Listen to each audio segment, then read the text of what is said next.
हसीना के ई आदत है कोनो हसीना के मजबूरी बदल के का करवा बिन कैले मोहब्बत मानी ना बिन कैले मोहब्बत मानी ना चाहे जियबा चाहे उमर बा बिन कैले मोहब्बत मानी ना बिन कैले मोहब्बत मानी ना।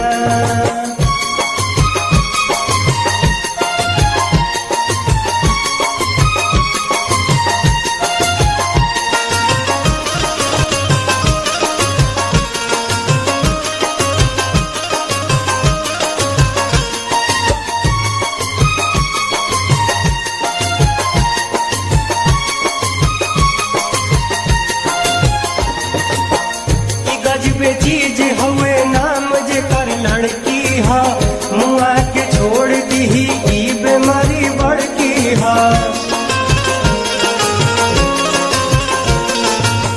घाट पर घाट नारी जात से मिले तब हूँ कहाँ मानल बयाज तक ले कोई भी कब हूँ ई दुश्मन बना दी दुनिया के ई दुश्मन बना दी दुनिया के इकराला खुशी से तुम लड़बा बिन कैले मोहब्बत मानी ना बिन कैले मोहब्बत मानी ना।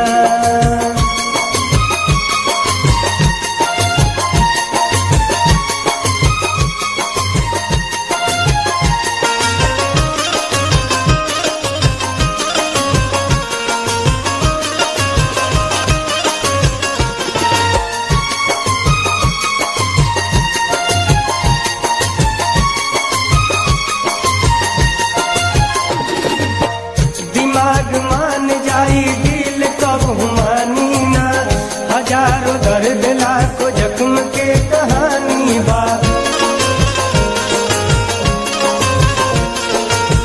मालिक मजदूर तक मजबूर कराते बा जमाना से अलग करा के फिर भी साथे बा।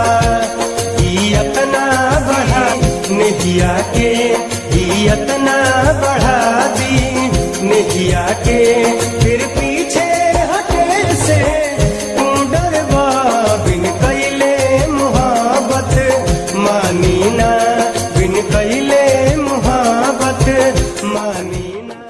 चैनल को सब्सक्राइब करो पहले, हाँ जल्दी करो। मुझे पता है कि आप लोग नहीं करते, वीडियो देखते हो लेकिन सब्सक्राइब नहीं करते। ये लाल कलर का बटन नहीं से दबाओ, जल्दी दबाओ, जल्दी दबाओ, फिर मैं शुरू करूँ। दबा दो जल्दी, दबा दिया, घंटी भी दबा देना, ठीक है।